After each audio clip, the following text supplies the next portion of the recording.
Can you hear me now? Did I have it muted? Is it working now? Can you hear me now? Son of a. Son of a. All right. All right. Son of a. Son of a.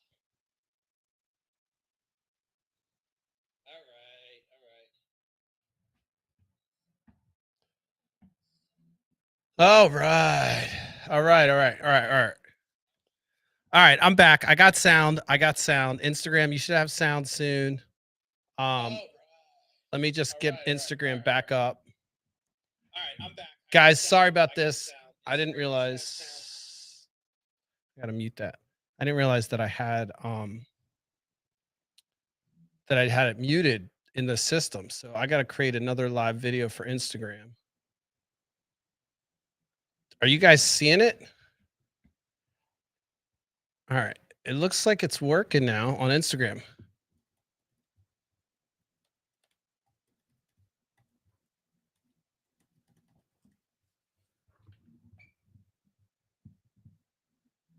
I mean, you should be able to hear it on Facebook. All right. Anyway, guys, I don't know. I should be able to. Why is Instagram so delayed? Let me just check this out. I just want to see if Instagram catches up at some point. So look, if you're checking in, I'm having a little bit of technical difficulties. Of course, you know, I tried some new setup. Jason, you're probably like, what the hell, dude? You're using our spit guard. Yeah, I'm using our spit guard. So I'm not sure why Instagram's not updating, but I think I'm casting everywhere else. Oh my God, I have the wrong screen up. Sorry, guys. See, look. There we go. All right. Now we're on the right screen. And I don't know if Instagram's going to update or not. We'll see. We'll see. We'll see. I want to see what it looks like on the stream.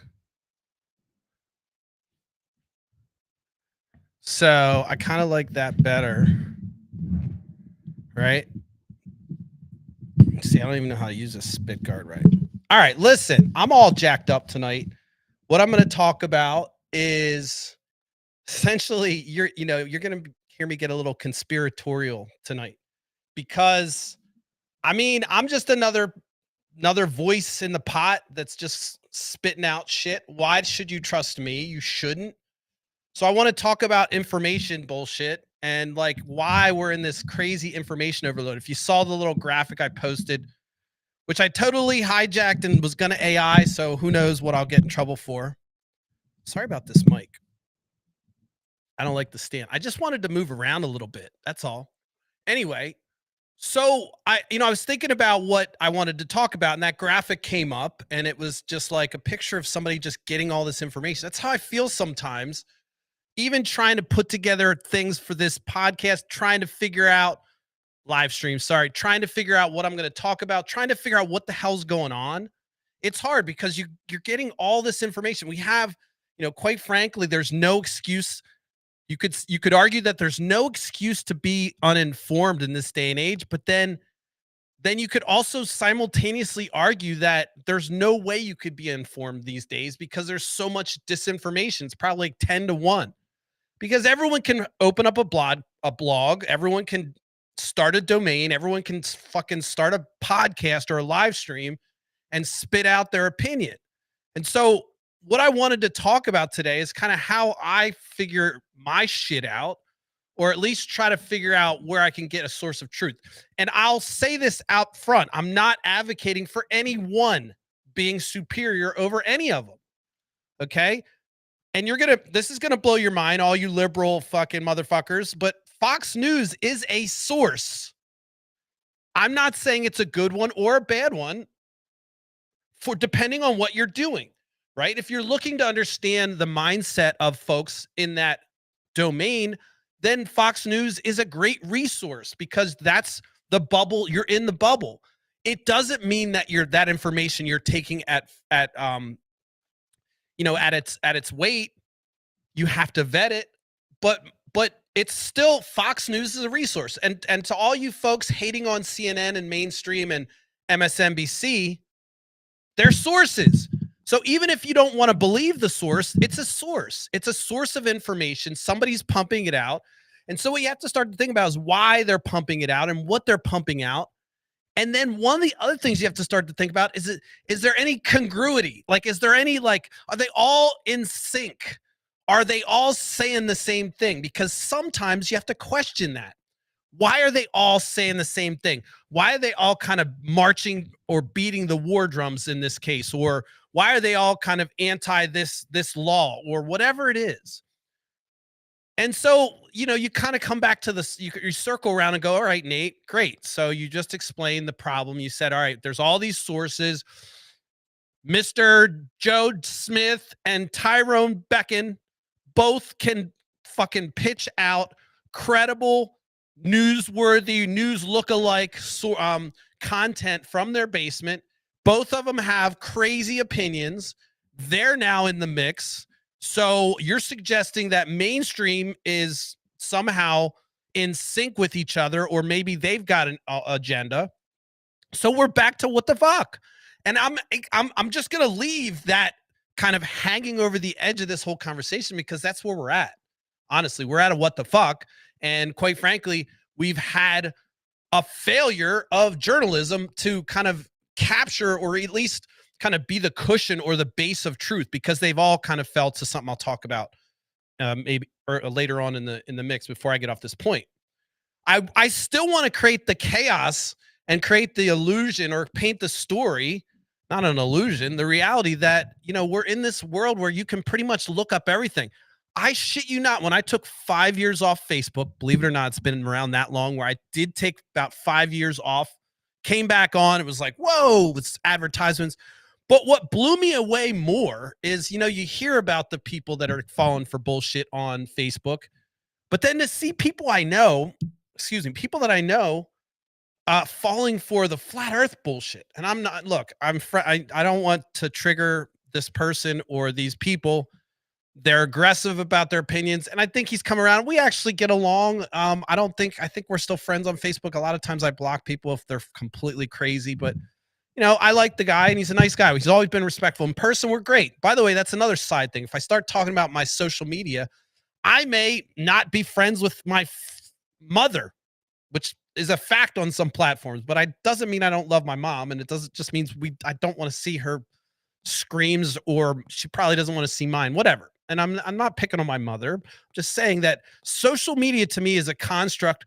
It's a way that I filter information. It's another medium, and it's also a way to connect with people, of course. But for me, you're really getting whatever someone's putting out there. Everyone has the opportunity to put their own propaganda out there.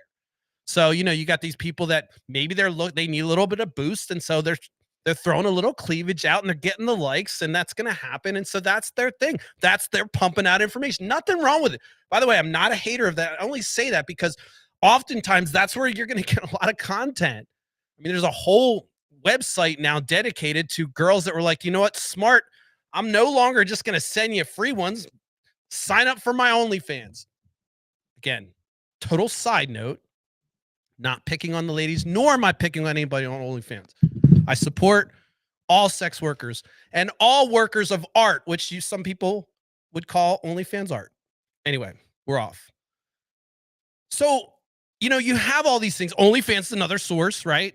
You have all these things, porns and others. You have all this information where you're trying to learn. Even in the case, if we're going to kind of stay on that line, even in the case of sex, like you're just learning about these things, and you're 12 years old, and you hear some talk on the playground, and you go to the internet. Again, I didn't grow up with the internet like that. My way of finding out things was like playground, and I had a neighbor that was pretty savvy, who had a dad that was kind of loose with the pornography. So that was kind of my encounter or learning of it. And so I think now you're in a different age where kids can go on there and just learn whatever. And next thing you know, your kid's into midgets, or nothing wrong with midgets, small people. Again, you're always going to say something stupid, right? But my point is that, you have this now amazing tool, which provides you access to pretty much any kind of content you want for the most part, as well as there's no kind of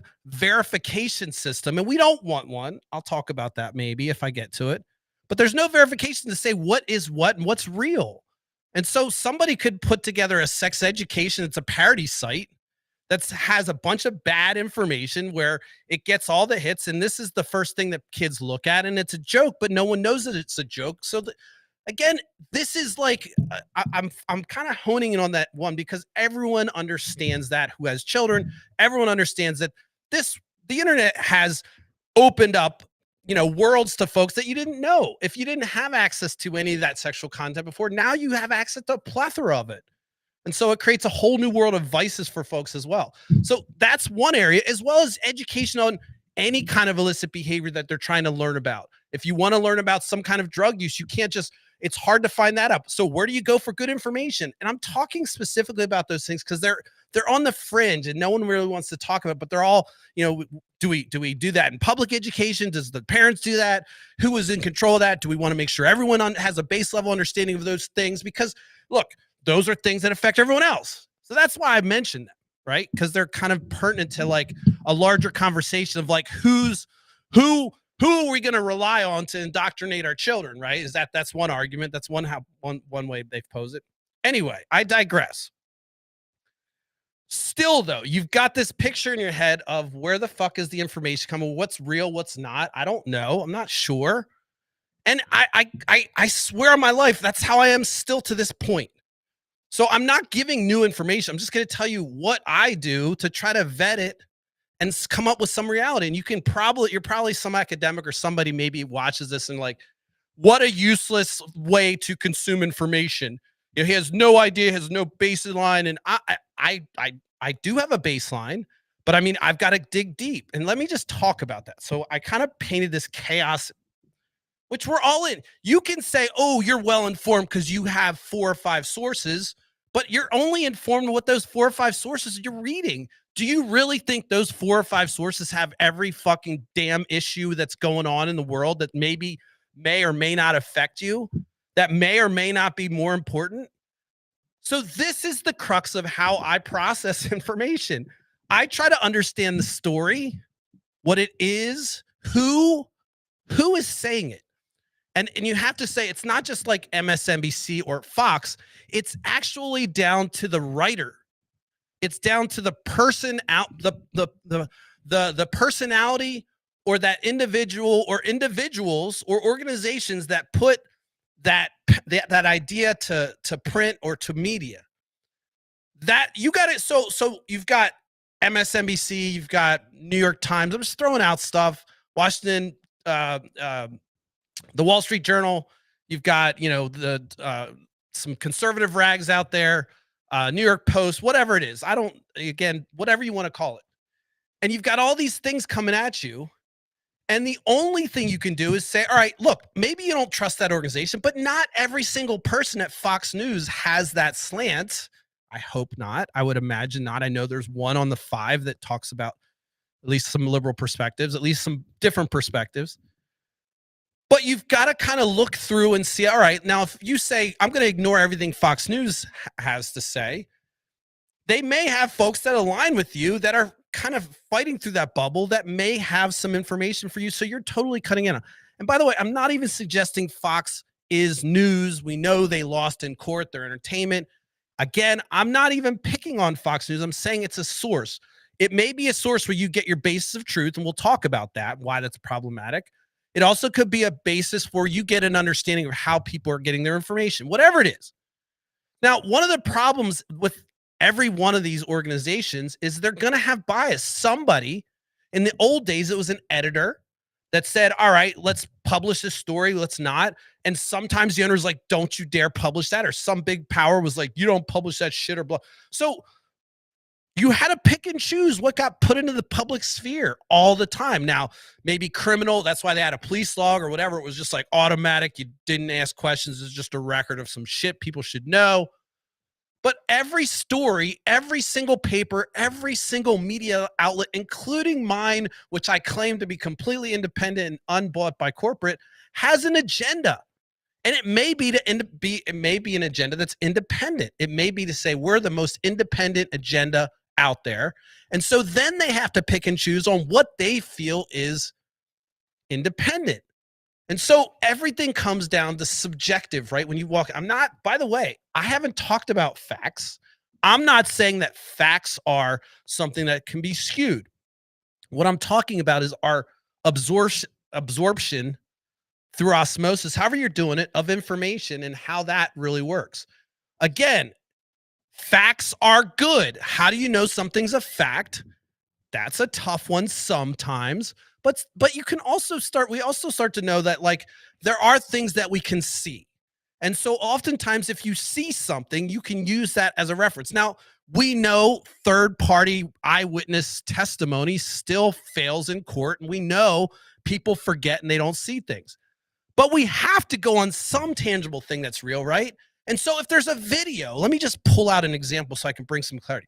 If there's a fucking video of people marching on the Capitol, beating up cops, it's a and looking to take hostage and then putting up a barracks and talking about raising a, lynching people and then shitting all over the place and defecating on the flag and putting up their own flag, that's a fucking insurrection in every single way. So to suggest that, like, as some of the people in Congress are like, well, we're going to release the video and you can make a decision for yourself. Okay, I've seen it. It looks like a bunch of hooligans going nuts and it's crazy. So what is the fucking peaceful shit you're talking about again? And so it quickly cuts into the narrative. But for whatever reason, despite the fact that we have video, people will continue to say that dumbass shit. And so then you get to the point where it's like, all right, there is going to be a bunch of people that no matter what the facts are, they're going to think the earth is flat. It doesn't matter. So you can either join that group or realize that it's a small minority. And it's not one of those things where they're making independent, unique viewpoints, because we have a plethora of data to support it. Every single YouTube event that you go to see where they test this theory that they have that the earth's flat, they end up with some fucking bullshit laser that curves and they're like, well, I guess that and they try to explain, or oftentimes they're like, well, I guess the earth's flat. I've watched a couple of those too. Why did I watch them? I don't know. I was trying to understand these folks. Okay, anyway, so I know I'm all over the place a little bit, but my agenda for tonight was to say that you have to kind of look at every single source. And then you also have to kind of have a baseline for what you accept as a fundamental support, something that will support evidence that you'll believe. Video for me is compelling. Now, we know deep fakes are coming out. And so there's going to be an argument where someone's going to look back and go, ha, ha, ha, Nate, what an idiot. You can't trust video. And I understand that. But there's a combination of things that you can do to vet the video. You can look at other things. You can look at support. You can look at transcripts. You can look at maybe other people that were there or something. I'm really getting into I didn't come prepared to kind of argue, what the core baseline of truth and where a fact is. Maybe I should have. My larger kind of point was just to say, like, you've got to have this kind of a little bit of a bias towards every single source, number one. And then you've also got to say, okay, well, just because it's coming from a source I don't like, doesn't mean that content isn't real.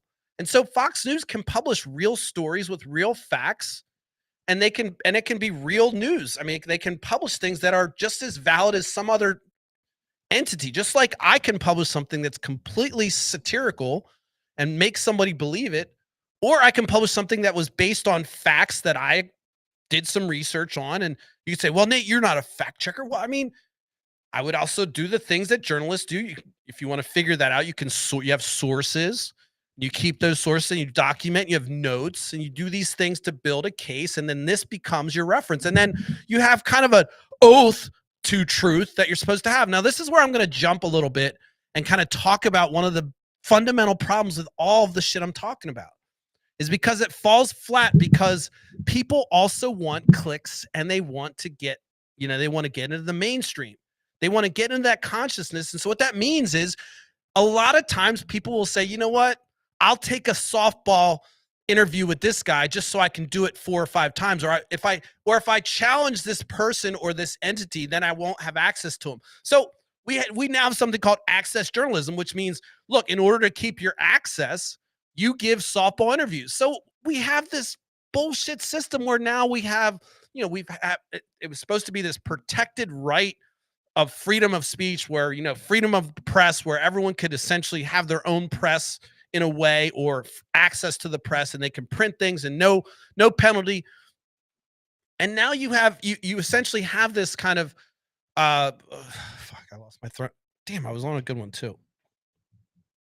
I started thinking about, so I'll just tell you what popped in my head, which totally took my course. Was one of the great examples that that always sticks out of my head of like the scariest thing in the world is when it starts with an S. There's an organization that bought all the little TV affiliates all across the country. And then there's a video you probably seen where they have all of them saying simultaneously the same thing. And so it's across all different networks. They're saying the same scripted, like to evening news. They're the folks that run the evening news pretty much. And so they had this agenda. And so you start to see, like, all right, well, that's what I was talking about when I said how things stick together. Okay. I know where I was going with the access. Sorry, it came back. But that's good because that kind of talks about, I forgot where I was going with the access journalism, but let me go back to access journalism. If you don't know, I hop around a little bit ADHD, flutter. It's okay, but I'm coherent. So let me get back. Access journalism. Core problem, because now you're getting stories that are softball, or you're having journalists that are in have access to somebody, and they're not utilizing access to pound them. Now, if you look at the British press, or even the British like Parliament going on when they're in the House of Commons and they're doing shit, they're like yelling and screaming. And when they get in front of press, the press is like hammering them, and they're obligated to answer them. So these guys will get hammered by the press, and then they'll have to go back on because they're obligated to put something out. So it's a real system. Just perfect example of how it broke down. I watched Mehdi Hassine. I talk about him. He's great. I don't care if if you're not like, of course he's going to be pro-Muslim. He's Muslim. And if that's a problem, I mean, he doesn't like say, oh, I hate Christianity or anything like that. He's great. He's fucking awesome. He was over in Britain, I guess BBC, and then we picked him over on MSNBC. When I locked into him, he was over there just browbeating the politicians and making them scramble and sweat. And there was like, he'd do this guy, then this person, then this person, this. And so I was like, well, how does he keep on doing this? Like, they know they're going to get on there and he's going to be tough. And he was so articulate. It was fantastic. I was a fan. Then next thing you know, I was like, oh my gosh, MSNBC got him. I was like excited. Well, of course, we couldn't tolerate that. He's going to be pounding the pavement to talk about the real nuance of the Israeli Palestine issue. And so, of course, when you start to get into nuance, it's going to ruffle feathers. Well, that's why he got kicked off.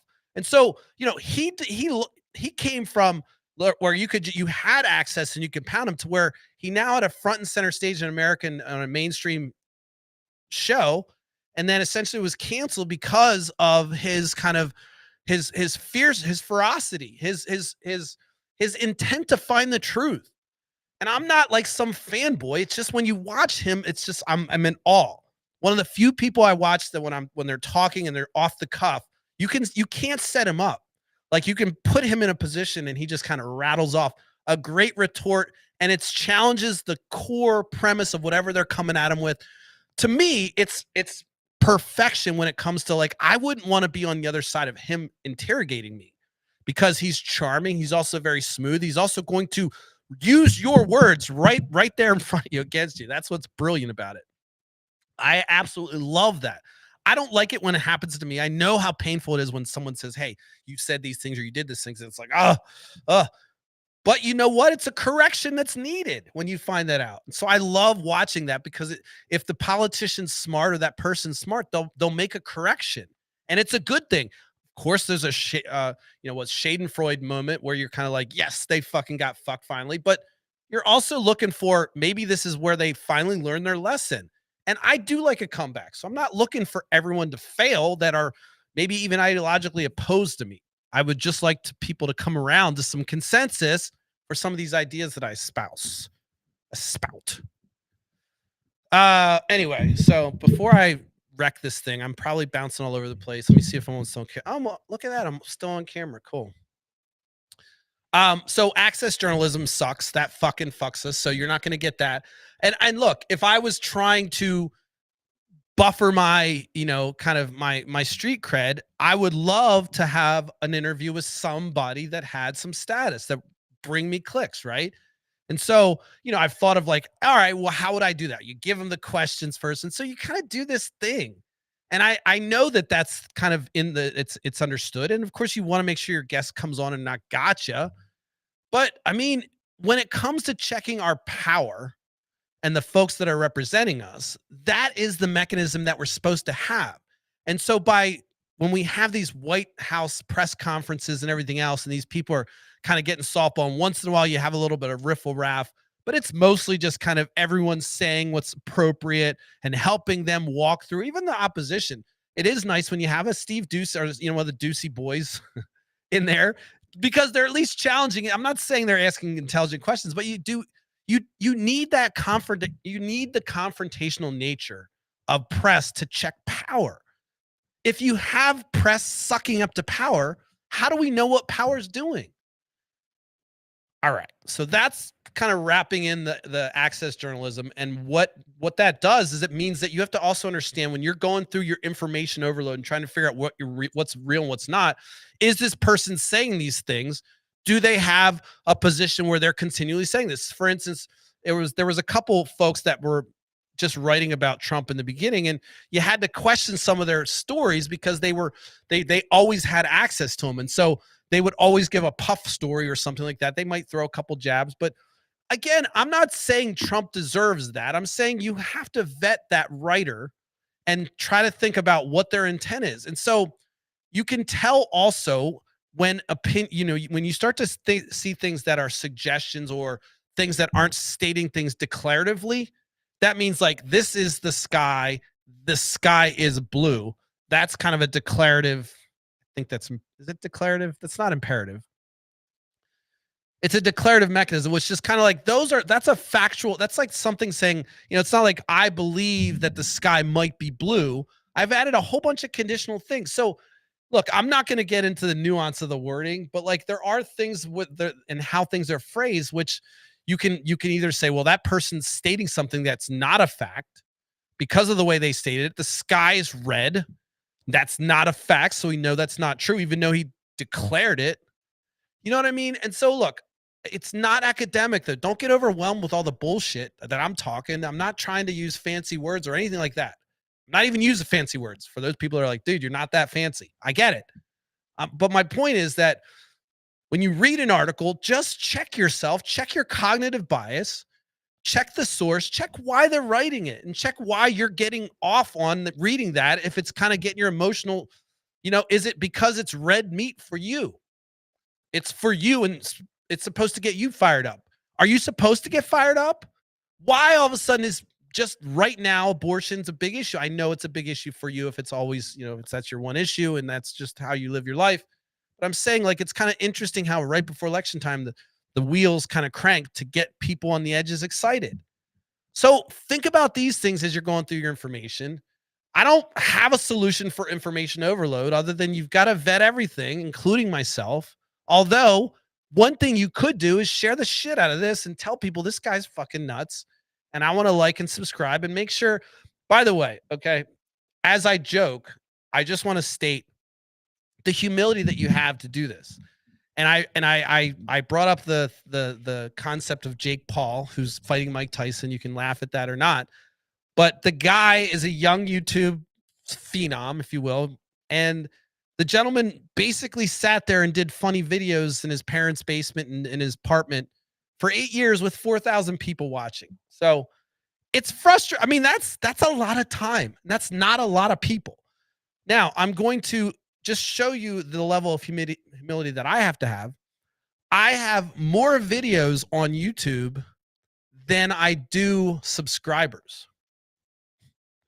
So I looked at that today and it didn't offend me because my subscribers. The other interesting fact is that if I have 46 or 42 subscribers, there are videos that have 2 views. So that means of the people who kind of did a pathetic like, okay, Nate, gosh, I'll subscribe, or well, that's funny. I just okay, the red button, I'll click. Of those people who apathetically selected or subscribed, I think I've got maybe the minimum at least two views. Now, I know one of those views is probably mine, maybe both of them.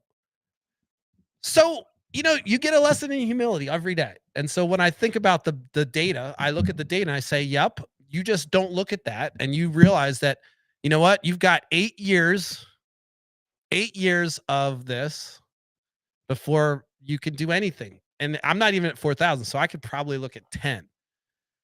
The reason I say all this stuff is because, I do want the follows, I do want the clicks, I do want people to follow and grow this. But I do enjoy this as much. And so, my ego's checked every single day. There are times where I post videos, I get no likes, nothing, and it's fine. It used to bother me. It did. But one of the things now, what I do enjoy is I do kind of like looking back on the videos, especially since this last time I came back, the comeback, when I'm on my comeback. I'm watching them and I'm understanding at least how I'm painting the picture. I think I'm going to get better at storytelling, and so I don't give a shit. I think there's going to be a gradual improvement, and that's exciting. Even when I look at some of the videos where I'm behind my desk during COVID, just yelling and screaming. Look, I've gotten a little better. You can argue that the tech problem will never go away because I always try something. There's some new shit coming next week. I promise you, it's going to be cool shit. But I enjoy it. So I say all that because I'm gonna ask anyway to follow, subscribe, like, do all that shit. I'm on TikTok. I got to the point where I can stream on TikTok. It's a little tricky. TikTok is very, very it's, in my opinion, it's superior in many ways because of the fact that they watch their network. I'm nobody, but they've been kind of doing things that I can't game the system, and that's good. It's to me, it means that if you do get a following, it's organic and it's real because they're keeping an eye on the edges. I get nothing but spam and hacked and bots on the other platforms. I don't get them on TikTok. You do, and they quickly go away. Look, I'm new on TikTok. I'm just arguing that the tech is superior so far. And I just have a lot of faith in it. And I can't stream simultaneously right now yet, but I'm excited about it. So anyway, look, let me wrap. Let me just see if I can do a little fancy transition here to some other screen that looks cool so I can seem cool. Oh no, that's not cool. All right, I'm gonna wrap. Don't worry. All right. I wanted to get a different camera angle. Damn it. Where's my other camera angle? Where's my little iPhone? I thought I had an iPhone camera. Angle. There we are. Boom. iPhone camera angle. All right, listen. Follow, subscribe, like, do all that shit. I will be back tomorrow. I know the guests I reach out to, you're probably like, when are you going to follow up with me? You're going to get some emails, some reach out. We're going to talk about that. I know we've got some scheduling things coming up that you'd like to get on the show for. That's going to happen. Stay tuned. Also, real quickly, I'm going to try some new stuff this Saturday. We'll just call it Nate's After Hours at the Barbershop. Okay. We're going to try it. I don't even know if it's going to go well, but I got an invitation and some things happen. If you saw me on TikTok, I talked about it. And the barbershop is the barber's excited. He's pumped. He's guaranteeing me some good content, some good conversation. So that's coming on Saturday. Don't know when I'll roll that video out, but look, I'm trying to expand this. That's going to be under the umbrella of After Hours, which let me see if I have a little. Sorry about this fucking mic. Let me see if I have a little. See if I have a little logo. Yeah, I think I do. I'll just do this. After Hours. After Hours will be my After Hours will be my kind of I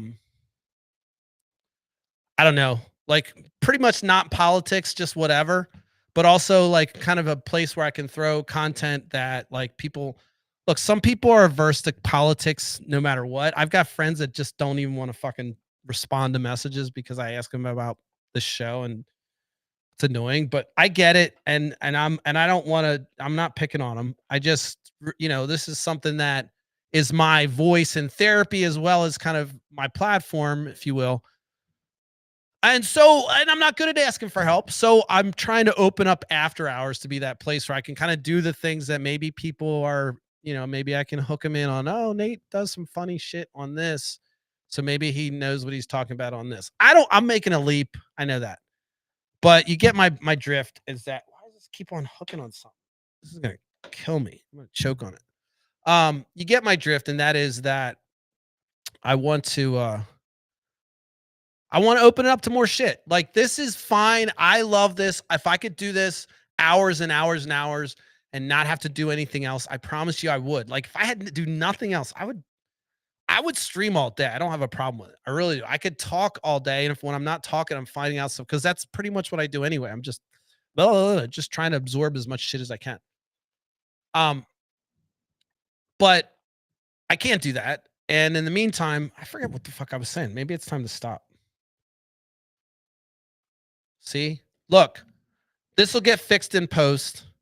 Oh, I'm looking at the wrong camera too. Oh yeah, exciting stuff. Barbershop. And then look, I want to pat myself in the back too. I want to pat you on the back. You guys are great. You give me comments, give me great feedback. I know there's been technical difficulties even today. I get it. I'm hoping Instagram worked out. I don't know if it did, but I just want to say thank you because honestly, I joke about the 2 views on YouTube. I don't care about the views. When I do get feedback, even when it's negative, it's been positive. And so far, and look, I expect the negative. Something crawled in my mouth. I expect the negative. We'll have to look at that in post. I expect the negative comments. I do because people just kind of vent sometimes. I've done it for folks, and you've seen me kind of go off because I have a bad day. Sometimes something will come my feed, and someone's like, "God bless you." I'm like, I'm mad at God. I don't believe in God. Fuck you. Block. You're blocked. And then I'm like, look, I looked at, I realized, oh wow, I blocked this person. Just a bad day. So look, I don't hate on anybody not kind of giving a shit about what I'm doing. Um, but I will say that I'm also doing kind of looking at it both ways. And so I'm kind of like, I try to support folks. People think I'm a little freaky because I like a lot of shit, but whatever. I actually kind of started unfollowing accounts that don't follow me back on some of the platforms just because that's how it works on TikTok. You lose people if they're not following them, at least at this level that I'm at. But it makes sense, right? And if I'm following you and I'm not really caring about your content, like maybe if you're following me and you don't really care about it, it's like no interest. I mean, I don't I don't feel bad because you're not engaging. And right now I'm realizing that the stuff that they like is the stuff when people engage. And so if you're just following for the hell of it, that's not good. By the way, if I could keep the ratio of 42 followers and 2 engaged, keep that percentage, multiply that by a million, and I'll take that a ratio of engaging users. So, it's all about scale. And I know I'm rambling a little bit, but my whole point is that as I implore you to follow and subscribe, I get so much enjoyment out of this that it's humbling to see that nobody watches. But I can make videos about the fact that nobody watches, and I can say shit because nobody's gonna see it anyway. But also, I do enjoy it. I really am enjoying it. So thanks for letting me do it. Thanks for watching. Thanks for the support. Thanks for the feedback. Thanks for the comments. Even the folks that don't like it, I know you unwillingly subscribe or you unwillingly just kind of comment that you hate it. Thank you. I appreciate it. All right. That's all I got for tonight. Sorry about the technical difficulty in the beginning. We got it rolling. I'll fix it in post. I'll see you tomorrow at 10:30 Eastern Standard Time. Like, comment, say something. If you want to DM me some shit that you want me to talk about or argue, or you got a problem with something I said and it was wrong, or you found some data that I'm going to like or not like that's going to disprove something I said, send it to me. I'm not just going to use this platform to yell and scream. I mean, that's my platform to yell and scream in, but I think I also want to make sure that I'm saying things that you do want to hear. So, as the person, as I talked about this, that has full editorial power over this platform as it stands right now in this stream. Hopefully, it'll be distributed to those other platforms. But as the final say on the content, I'm happy to talk about things that you are interested in that are relevant to kind of this larger cause of trying to have people look at things and look at things from a data perspective as opposed to just your feelings and your religion. So engage. I'm happy to get back to you. Thanks for listening. I'm out. We'll see you tomorrow at 10:30 p.m. Eastern Standard Time.